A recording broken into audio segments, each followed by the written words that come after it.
The Tom Woods Show, episode 1811.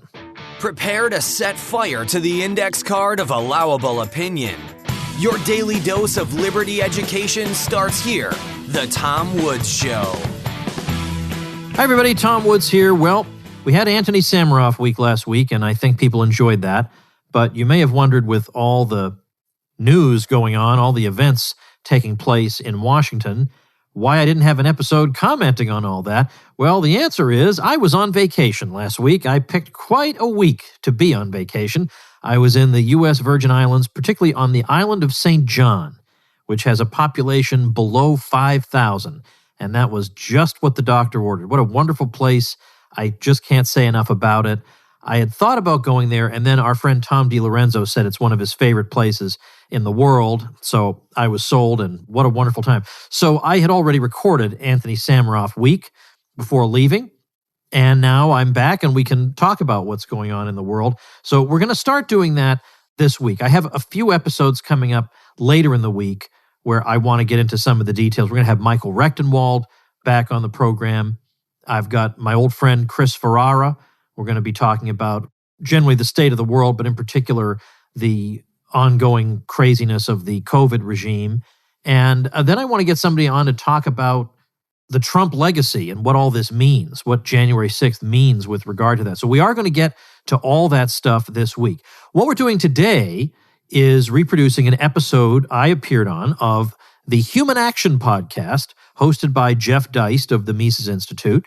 And here we are talking about the importance of reading books. And I don't want to hear, oh, Woods, this is a tumultuous time. We can't be reading books. We have to do X or Y. Yeah, it just sounds like a lot of excuse making to old Woods here. So have a listen. Nothing with Jeff Deist is ever boring. And the old man here tries to be interesting when he can. And I hope you enjoy this. Here we go.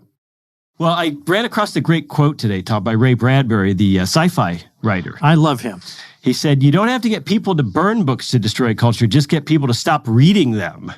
And I thought that was interesting because, you and I struggle with this. There are a lot of people who see the world and the state in a manner much the way we do, and they can be very, very impatient and say, 900-page books, Jeff, they just aren't cutting it anymore. We need activism. We need action. We need to be building institutions. We need to be building platforms. And, sometimes you even get this sense that, well, that stuff from the 20th century or even the 19th century, that's kind of old economics. And there's new economics today that we ought to be talking about. So there's also an element of presentism to all this. So I guess, with that background, what's the Tom Woods case for actually taking the time and making the effort to read tough books? I'm getting this a lot, too, from people who say, look, this strategy of yours is way too late. Right now, we are in the death throes of a civilization, and so we've got to do X, Y, or Z. But in my experience, that's just laziness. That's an excuse not to do anything, because these people who say, now we need to do X, Y, or Z are not doing X, they're not doing Y, they're not doing Z, they're not doing anything, and they're not reading. So I don't go for that. And secondly, if you are in the death throes of a civilization, let's say that is the case, well, at some point, you're going to want to rebuild something, and you're going to have to rebuild that on some kind of foundation. How can you rebuild it if you haven't immersed yourself in the foundations on which you would want a civilization to be built? So I'm not going for any of these defeatist reasons not to read. And then, of course, there are the, as you say, the presentist reasons. I think that's less likely to come from our people because, in some ways, the only good economist is a dead economist. And now that's not true anymore. We have some great Austrian ones out there. But you know what I mean? That I actually wouldn't want to be reading what the current people are writing all that much. I mean, you can get some insight from it, to be sure. But if you really want to be grounded step by step in the edifice of authentic economic thought, you're going to want to read older works. And then you can see how we build on those older works, but you're not going to read the classic texts of Austrian economics and feel like this was not a good use of your time. It's going to help you in multiple ways. You'll understand the world better. I think you'll be a better writer because you're reading some really outstanding writers. I think Rothbard's best prose really is in his economic works. That's where he comes across so beautifully and elegantly. Same with Mises. These are the kind of things that you want your children, as they get older, to absorb. So maybe you think it's hopeless to bother reading because of transgender bathrooms, but I don't think that way. And in particular, I think that my kids need to have, even if I, for some reason, had given up on everything, my kids deserve better than that. And they should be immersed in it. I don't want my kids just to grow up to learn how to make widgets and how to, fit themselves into a factory job somewhere or just to master video games. I want them to know and to be absorbed in the great tradition of which they are a part.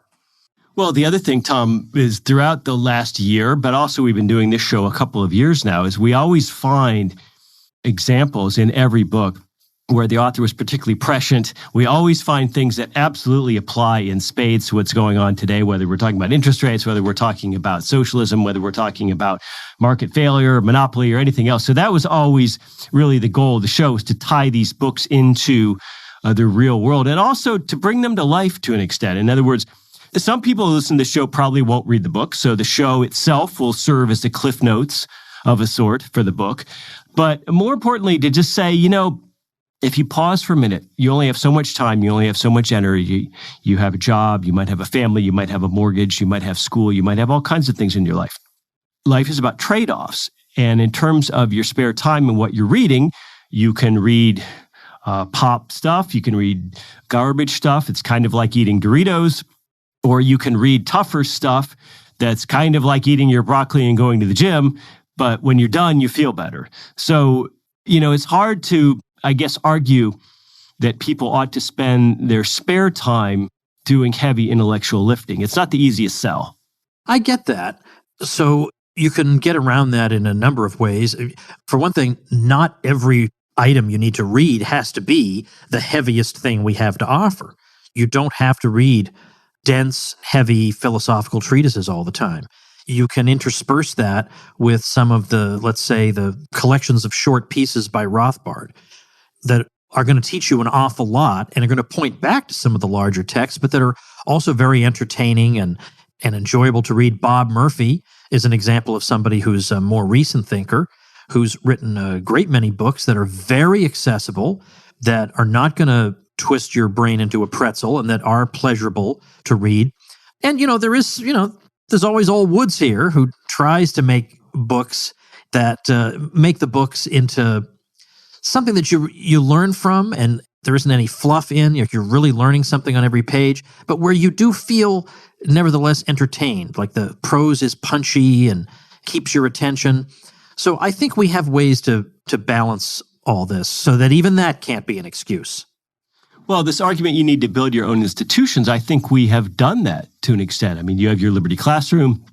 We have our new master's program, which is absolutely going gangbusters. We have way more people signing up for it than we can accept because it's very, very cheap and it's purely Austrian and soon to be accredited, already licensed. So it basically gives you a master's degree in economics with an Austrian take at a fraction of the cost of going to a traditional program somewhere, and also, completely online. You don't have to uproot your life and move. You don't have to take out student loans, this sort of thing. But frankly, every week, this show, the Human Action Podcast, all of our events, we managed to hold a bunch of live events, even in the midst of COVID around the country last year. And I'm saying last year, meaning yesterday. And so the idea here is to be a school of sorts, to be an alternative school that's free, that's accessible, that's online. And so when it comes to building your own institutions and what comes after, if we really are in this terrible crash and this terrible malaise, Tom, I've always had this sense, you're familiar with the concept of accelerationism, that we envision this Mad Max scenario. And who wants that? Who wants to be planting a flag in the rubble and saying, see, Mises was right, right? We don't want that. That's not the goal. The goal here is to say that human history has a lot of ups and downs. It has some sideways as well. And so this is the lot we've chosen, and we need to work within the scope of reality and try to make things better, regardless of whether it seems like things are particularly illiberal. When you look at the tone of some of Mises' work, he wasn't super optimistic a lot of the time. Yes, not a happy-clappy guy always. No, and yet he produced an awful lot. Now, I think Carl Menger was somewhat pessimistic, and maybe it was that he fell into despair. I don't know, but he didn't produce nearly as much as Mises did, and yet they both looked at the world perhaps not very optimistically. But for whatever reason, Mises just carried on because, look, win or lose, I have to do what I feel morally obligated to do, and what seems to be the task of the scholar. I have to carry it out, come what may. And maybe better days will come and people will appreciate what I'm doing. But it's like the Martin Luther quotation, whether it's apocryphal or not, "Here I stand, I can do no other." Well, that's how he felt in this situation. And then you have Murray Rothbard, who was much more optimistic in the long run. But even if he hadn't been, I think that was his feeling. Here I stand, I can do no other. I understand the world. I understand the interests at stake. I understand the nature of the state and that it's the opposite of what people think. I can't not tell people about that. And all you have to do is consume what they've written. And as you're consuming it, stop to appreciate the fact that sometimes it can be heavy lifting just to consume what they produced. Imagine the labor involved in producing it.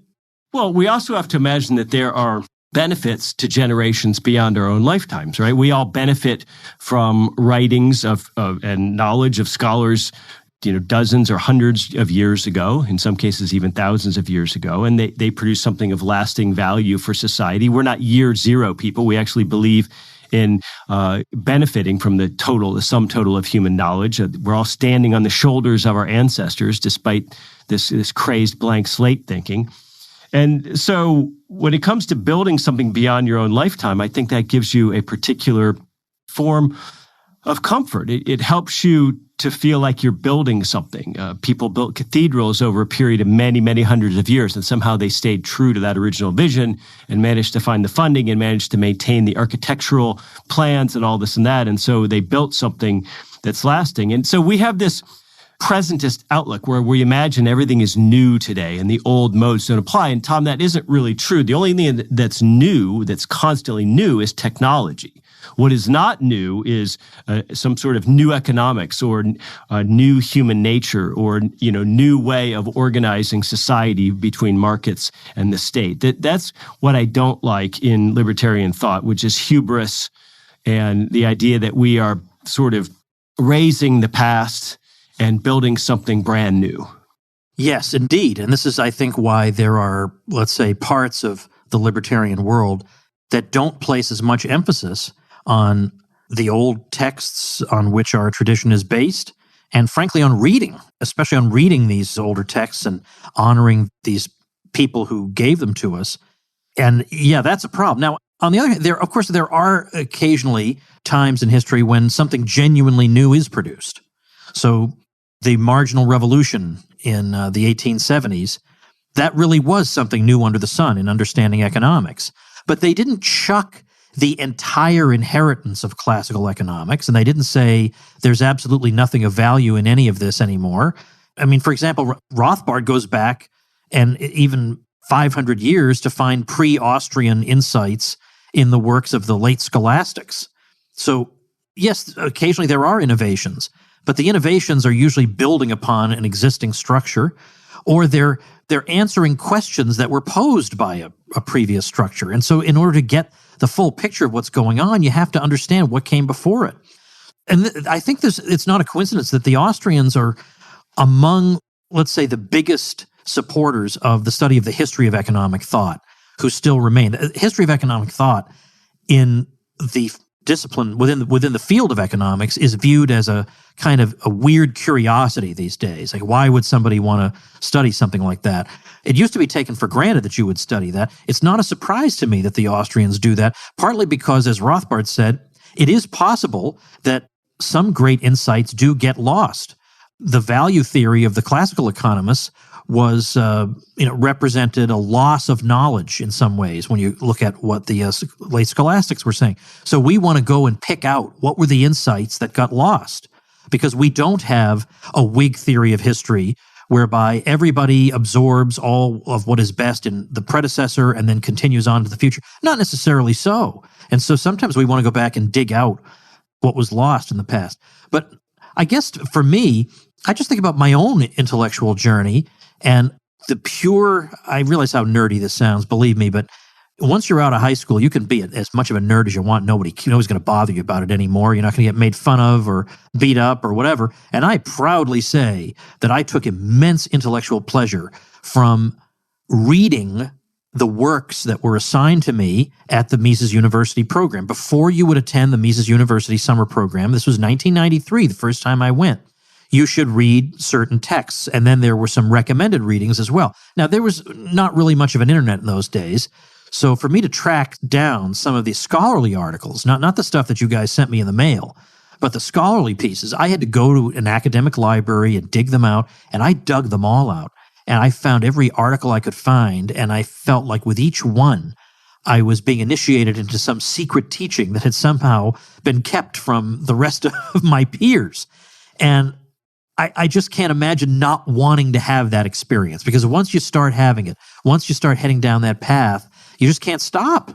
Well, it also shows it's never been easier to obtain and access all of these books. Oh, for heaven's sake, right. I mean, right at your fingertips. Not only can you order them and have them shipped to your door, you can sometimes read them instantly online. And if you're a cheapskate, you can just print them all out and read them on paper.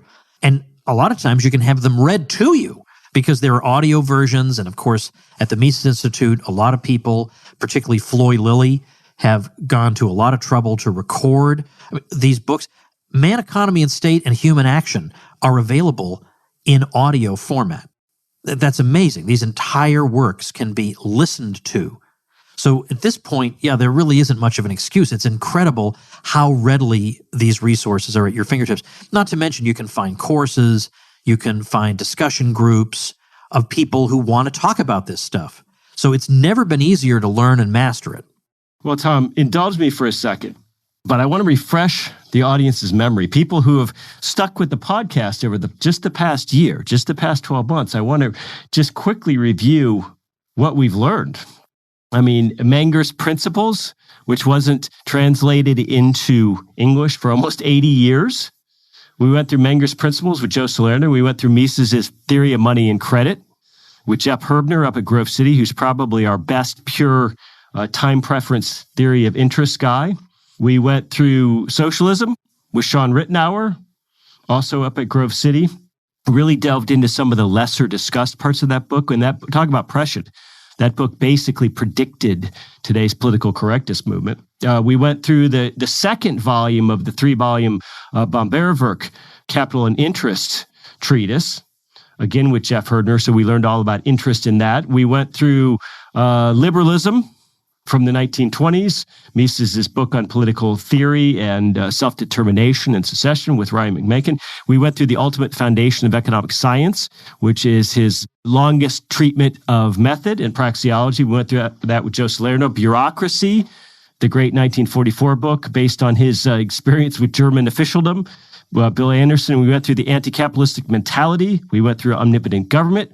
Mark Thornton joined us to go through an essay on economic theory by Cantillon, a book and a thinker about which Mark is an expert. We went through Nation, State, and Economy, again with Ryan McMakin. We went through Henry Hazlitt's Economics in One Lesson with Walter Block. We went through a proto-book, which is now in its final stages, a serial book written by Bob Murphy called Understanding Money Mechanics. So we're going to produce that in physical form this year. Obviously, we had a ton of guests as we broke up Human Action and Man, Economy, and State into multiple shows. We had people like Byland and Klein and, of course, Tom Woods joining us today, David Gordon, Jonathan Newman, Patrick Newman, Christopher Hansen, the aforementioned Bob Murphy. We went through Hoppe's Democracy, The God That Failed with Stephan Kinsella. We went through books by Per Beelan. We went through some books by folks on the left, including Stephanie Kelton's Deficit Myth and Nomi Prinz's Collusion. The Marginal Revolutionaries, written by a left academic up at University of Alabama. I mean, that's just about 2/3 of the books we did just this past year. So, Tom, you put all that in a blender, and that's an advancement in your understanding in just a year, even if you didn't read any of them and just listen to the podcast. And if you did read them, or if you read them in the past, not only is your memory refreshed, but I would love to hear the analysis of some of these texts by some of our people. And in some cases, in particular, books written by people we disagree with. Yeah, I'd love to hear what Joe and Peter and Bob all think of these particular texts. I'd love to hear what David Gordon thinks about any book whatsoever in the entire universe. So I love first of all, I just love the idea of the podcast. Well, I have some books in mind for this coming year, but I'd like to hear some of your thoughts or suggestions on that score. Geez. Well, do you want to hear my list? Do you want to hear my list first? Sure. Some definites. Okay. I have some definites. Why don't we start? I'll make some notes. Okay. So we're definitely going to do Adam Smith, Wealth of Nations. It'll probably take more than one show for that. We're definitely going to do Keynes's General Theory. I can't handle Das Kapital because it's just direct. It's not, and even the Marxists don't read it, so why should we? It's not well written. Yeah, it's. We're going to do a couple more Hoppe books. We're going to do A Theory of Socialism, Capitalism, and The Economics and Ethics of Private Property. We'll probably do a couple more Edward Bernays books because I think increasingly persuasion is. Or a lack of persuasion is perhaps giving rise to the need for separation. So all of us understanding how language works against what's happened, the madness out there, I think is important. We'll probably do a couple more James Burnham books. We'll do the Machiavellians for sure. Beyond that, we'll probably get into some of the smaller Rothbard books as well. I haven't yet done The Ethics of Liberty just because, obviously it's a normative book. It's fraught. And I've tried to stay away from libertarian theory and stick more to economics, but we haven't always stuck to that idea. So at some point, we definitely will have to work through The Ethics of Liberty. And then, of course, we've got a whole host of smaller Rothbard books. So there's plenty to do. There's more books than there are weeks in the year. Yes, no kidding. Well, I'll mention that we did do, before there was a Jeff Deist at the Mises Institute, a video series where each of us talked about one chapter in Economics in One Lesson by Hazlitt. So that already exists. So we wouldn't probably need to reproduce that. I'm looking through some of the books that I myself list among the books that I recommend. And certainly I think those Hoppe books that you mentioned, A Theory of Socialism and Capitalism and The Economics and Ethics of Private Property, those are the two books that got me into Hans Hoppe. The Democracy book really helped solidify me as an ANCAP, but those two are really, really amazing books because there are only so many ways you can say and argue certain things. So if I read 5 books on monetary theory, I'm going to have a lot of overlap. But I read books by Hans Hoppe, and I would say 90% of it is absolutely original. I've never read anything like this before. That's very unusual. Now, of course, it would be nice also to do, but it's a huge book, but to do something someday with Huerta de Soto's book, Money, Bank, Credit, and Economic Cycles. Mm-hmm. It's a gigantic book, but it's such a great book and an important book. In fact, it's so great that our friend David Howden, who was a Mises Summer Fellow and who now is a professor in Spain, David Howden read that book as a student and was so impressed by it that he decided he had to learn Spanish so that he could go get a PhD under the author of that book. Like that's pretty impressive. Well, and that's the goal. The goal is to reach people perhaps more narrowly, but also more deeply. And we're hoping that we're going to spark something in someone, whether just a lifetime of learning purely for personal edification or a career change or a light bulb moment, an aha moment for someone. I mean, that's really the reason that we're reviewing these books. And the other thing, Tom, is I have avoided getting into the broader, I don't know if I want to say libertarian sphere, but the sphere of popular books, because the idea of the podcast here is to be really unique and really different. Nobody else is out there, actually reading and discussing econ books in podcast format. Russ Roberts' podcast is a little bit of that, but that's just not particularly about books and certainly not about older or established books. So there's that way. We sort of carved out a niche, and we've accepted the limitations of the niche because we're not doing it's not a Nickelback video with girls in bikinis. It's a podcast where you might have to do some work and some thinking, and that's okay. But that said, I don't want to read Jordan Peterson. I don't want to read the latest, greatest Bitcoin book necessarily. I stuck to Saifedean, which is about all the Bitcoin we've done on the show. I don't necessarily want to read much about libertarian theory because I think once you get past just in the 20th century, forget all the centuries that came before. Just in the 20th century, you have Nozick, you have Albert J. Nock, you have the Tannehills. You have Rothbard introducing making the normative case in the ethics of liberty. You have Hoppe expanding on that. I'm not sure that there's a lot of just pure libertarian theory that interests me anymore. I'm not sure how much more scholarship there's left to be done in that area. So it's we have to sort of strike a balance between books that are interesting and appealing to people, but also books that are rigorous enough or lasting enough that we don't get sucked into sort of popular reviews. Well, let me make a couple of recommendations. And these won't come as a surprise to you, but they're ones that I like and that I think deserve more attention. Even though it is a normative book, maybe you can make an exception in this case. Guido Holtzman's book, The Ethics of Money Production. Sure. Yeah, he makes a very, very interesting, unique, and convincing case there. And there is plenty of economics in that. And then another one would be Rothbard's book on the Great Depression. Now, did you mention that one? No, I did not. Because that's a good one because there's history in it, there's economics in it, and there is some controversy in it because of the definition of the money supply and stuff like that. But that would be a good one for Joe Salerno to be a guest for, because that is an absolutely tremendous work. And you read it, and what I love about it is, yes, you get the Austrian theory of the business cycle, you get the revisionist history of Herbert Hoover, but then you look at the footnotes and stuff, and Rothbard knows that this guy was married to this woman who was connected to this bank, and I don't know how he found out all this stuff, but my gosh, it's like he knew everything. So it's very, very worth reading. And again, he makes a very convincing case. And it's an important topic because some of our people get the Great Depression wrong. And for heaven's sake, we're going on 100 years since it happened. It's about time we figure that one out. Well, I definitely think that we want to make the Human Action Podcast a part of people's lives in this coming year. Maybe we really are at a spot where you ought to be doing deadlifts and canning food and buying bullets and that sort of thing. But even if you are doing that, you need to be working on your mind as well. And I think there's no easier and better place to do that than every Friday or thereabouts with the Human Action Podcast, because we got a lot of books to read, and we're going to make it easier for you. We're going to make it more fun for you. We're going to continue to provide discounts in the bookstore. Tell your friends. You can find us at Google Podcasts, at Apple Podcasts, at Stitcher, at SoundCloud, and at Spotify. You all know how to find Tom and his great show, The Tom Woods Show. Follow him on Twitter at Thomas E. Woods.